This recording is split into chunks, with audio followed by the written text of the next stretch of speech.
শ্রীমন মহাপ্রভুর আবির্ভাব তিথি।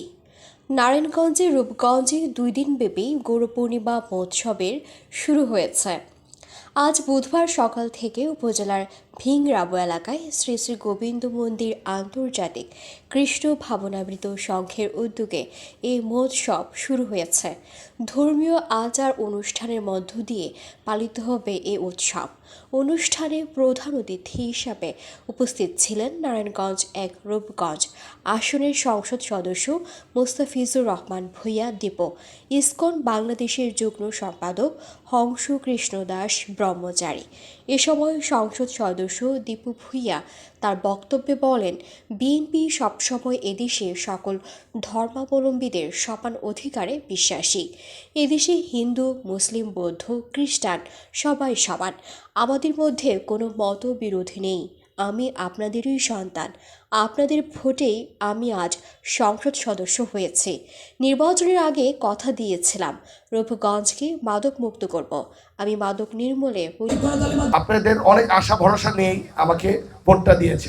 আপনাদের আশা ভরসায় ভোটটা দিয়েছিলেন না? আশা ভরসাটা কি? রূপগঞ্জ থেকে মাদক দূর হবে, আপনারা নিরাপদে থাকবেন, বাচ্চারা স্কুলে যাবে ঠিক করে, স্বাস্থ্য ব্যবস্থাটা ভালো হবে, এটাই তো আশা।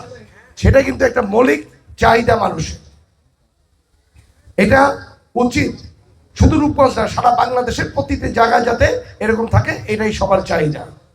আমি অলরেডি আপনাদের সাথে কথা দিয়ে গিয়েছিলাম, আমি বিভিন্ন জায়গায় কাজ করব, মাদকটাকে দূর করার চেষ্টা করব।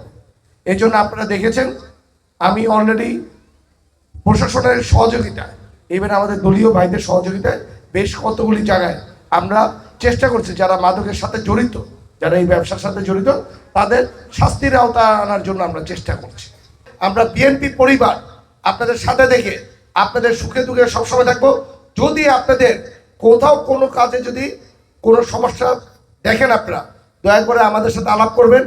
আমার বাসা আপনারা অনেকেই চিনেন, এখানে অনেক নেতৃবৃন্দ চেনেন, অথবা অনেক বৌদি মাওরা চিনেন।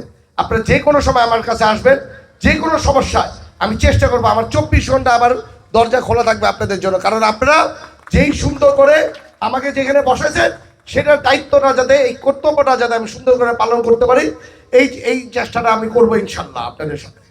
যে সব সময় আমরা চেষ্টা করেছি আমরা সকলে মিলেমিশে থাকার জন্য। ইনশাল্লাহ আমরা সকলে মিলেমিশে থেকে এই রূপগঞ্জটাকে একটি স্বপ্নের রূপগঞ্জ ইনশাল্লাহ করবো আমরা।